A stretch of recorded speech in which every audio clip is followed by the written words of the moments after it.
이국종 국군 대전병원장이 군의관 대신 일반병으로 입대하는 의대생 증가로 인한 군 의료체계 변화의 우려를 드러냈다. 이 병원장은 지난 21일 한국국방연구원 유튜브 채널에 출연해 이와 같은 우려를 표했다. 그는 이제 젊은 의사들이 장교의 길을 가지 않고 일반병으로 오고 있다. 우리 부대만 해도 의사들이 이 병으로 들어온다며 이로 인한 큰 변화가 있을 것이라고 말했다.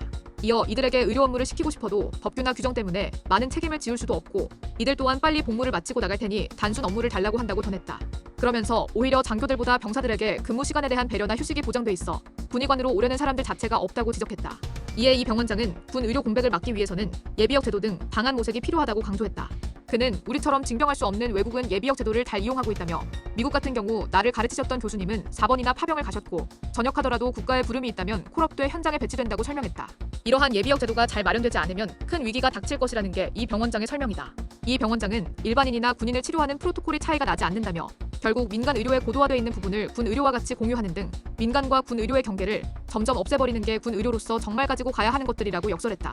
21대 대선을 앞두고 각 경선 후보들이 의료 현안에 대한 다양한 시각을 드러내며 의정 갈등 해결 의지를 강조하고 있습니다. 더불어민주당 이재명 후보는 공공의료 강화와 의대 정원 합리화를 공약으로 제시하며 공공의대 설립, 디지털 기반 공공병원 확충, 지역 의료 격차 해소 등을 통해 아플 때 걱정 없는 나라를 만들겠다고 밝혔습니다. 그는 지난 의료대란의 책임을 지적하며 사회적 합의를 통한 문제 해결을 강조했습니다. 국민의힘 홍준표 후보는 의협을 방문하여 의대 정원 문제 해결에 나서겠다고 밝혔습니다. 그는 윤석열 정부의 의료계 충돌을 지적하며 집권 시 의대 증원 등 의료 현안 해결에 즉각 돌입하겠다고 약속했습니다. 홍 후보는 정부의 일방적인 의대 정원 증원 정책에 반대하며 문제 해결을 위한 노력 부족을 비판했습니다. 국민의힘 안철수 후보는 의사 출신임을 강조하며 의대생 전공의와 간담회를 진행, 의정 갈등 해결 적임자를 자처했습니다. 그는 이재명 후보의 공공의대 설립 공약에 대해 실효성이 떨어진다고 비판하며 필수 지방의료로 의사들이 진출할 수 있는 구조 마련이 중요하다고 주장했습니다. 또한 정부의 일방적인 의료 정책 추진 당시 이재명 후보의 침묵을 지적하며 자신이 의대 증원과 의료대란 위험을 먼저 경고했다고 강조했습니다. 질병관리청은 희귀질환 관리체계 강화를 위해 4월 23일부터 국가희귀질환 등록 사업을 본격적으로 시행합니다. 이 사업은 17개 희귀질환 전문기관을 중심으로 1314개 국가관리 대상 희귀질환의 발생, 진단, 치료 현황을 체계적으로 수집 분석하여 통계를 산출하는 것을 목표로 합니다. 기존 통계연보가 건강보험 산정특례 등록자에 한정되어 전체 희귀질환 현황 파악에 어려움이 있었으나 이번 사업을 통해 환자 정보, 질환 정보, 유전자 검사 정보 등 다양한 데이터를 의료기관에서 직접 수집하여 질환별 현황을 보다 정확하게 파악할 수 있게 됩니다. 수집된 정보는 통계 생산의 기초자료로 활용되어 희귀질환자 맞춤형 정책 수립과 조기 진단 및 치료 효과 증대에 기여할 것으로 기대됩니다.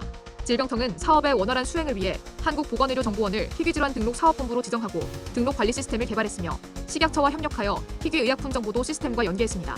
또한 사업 시행 전 시범 운영을 통해 전문기관 17개소에서 2,824건의 희귀질환 정보를 수집하고 운영상의 문제점을 개선하는 등 사업 준비를 철저히 했습니다.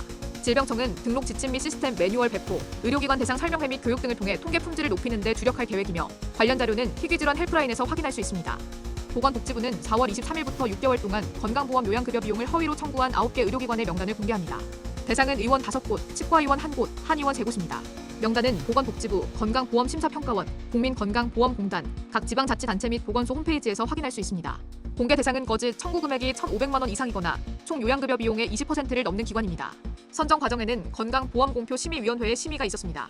대상 기관에는 사전 통지 후 20일간 소명 기회가 주어졌으며 제출된 의견과 자료를 바탕으로 재심의를 거쳐 최종 결정되었습니다. 공개 정보는 의료기관 명칭, 주소, 종류, 대표자 정보, 위반 행위 및 행정처분 내용입니다. 이번 조치를 통해 건강보험 재정 누수를 막고 의료기관의 투명한 진료비 청구 문화를 확립하는 데 기여할 것으로 기대됩니다. 화이자는 경구용 비만약 후보 물질인 다누글리프론의 개발을 중단한다고 발표했습니다.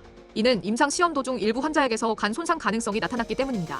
화이자는 2023년 말 1일 2회 복용하는 다누글리프론이 부작용을 유발하여 개발을 중단한 후 1일 1회 복용 버전으로 용량 최적화 연구를 진행해왔습니다. 용량 최적화 연구에서 다누글리프론은 기존 승인된 비만약과 유사한 빈도로 간 수치 상승을 보였으나 한 명의 환자에게서 약물 유발 간 손상이 발생했습니다. 해당 환자는 다누글리프론 복용 중단 후 회복되었습니다. 화이자는 현재까지의 모든 임상 데이터를 검토한 결과 다누글리프론 개발을 중단하기로 결정했습니다. 관련 임상 데이터는 추후 학술회의나 학술지에 발표될 예정입니다. 화이자는 GIPR 호르몬을 표적으로 하는 다른 경구 비만약 후보 물질 개발은 계속 진행할 계획입니다.